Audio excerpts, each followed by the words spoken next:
Most unrated bike in India എന്ന് പറയാൻ പറ്റുന്ന മോജോ ഡിസ്കണ്ടിന്യൂ ആയിരിക്കുകയാണ്. സിംഗിൾ സിലിണ്ടറിൽ ഏറ്റവും ബെസ്റ്റ് എന്ന് പറയാൻ പറ്റുന്ന വെള്ളമെണ്ണാവുന്ന ബൈക്കുകളിൽ ഒരു ബൈക്കായിരുന്നു നമ്മുടെ മോജോ എന്ന് പറയുന്ന. അകത്ത് അല്ലെങ്കിൽ ആ ഒരു റിഫൈൻമെൻറ്റ്, അതേപോലെ ഈ ഒരു സൗണ്ട് കാറ്റഗറി ഒന്നിലും വേറെ ഒരു വണ്ടിക്ക് പിടിച്ചിരിക്കാൻ പറ്റിയിട്ടില്ലെന്നാണ് എൻ്റെ ഒരു വിശ്വാസം. പിന്നെ ഡ്യൂക്ക് പോലത്തെ വണ്ടികളോട് ആ ഒരു അത്രയും റെസ്പോൺസ് നമ്മളെ വണ്ടി കിട്ടത്തില്ല. കാരണം ഇത് പെട്ടെന്ന് കൈ കൊടുത്തു കഴിഞ്ഞാൽ ഡ്യൂക്ക് പോലെ വലിച്ചുകൊണ്ട് പോകുന്ന ആ ഒരു ഇതൊന്നും കിട്ടത്തില്ല.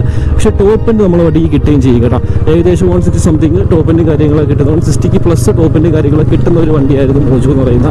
ഇങ്ങനെയൊക്കെ ഒരു പ്രാവശ്യം ഓടിച്ചു കഴിഞ്ഞാൽ പിന്നെ ഓടിക്കാൻ തോന്നുന്ന വണ്ടികളൊക്കെ വളരെ ചുരുക്കമാണ്. പക്ഷേ നമ്മുടെ മോജോ എന്ന് പറയുന്നത് അങ്ങനെ ഒരു വണ്ടിയാണ്. ആ സൈഡിലോട്ട് കാണാത്തതിൻ്റെ മെയിൻ റീസൺ എന്ന് പറയുന്നത് സർവീസ് സെൻറ്റേഴ്സിൻ്റെ ഇഷ്യൂ കാര്യങ്ങളൊക്കെയാണ്. ഇതേപോലെ മഹീന്ദ്ര എന്ന് പറഞ്ഞ ഇത്രയും വലിയൊരു ബ്രാൻഡിന് ഈ ഒരു ബൈക്ക് അഡ്വർടൈസ് ചെയ്യാൻ അവർക്ക് വലിയ പാടൊന്നുള്ള കാര്യമല്ല.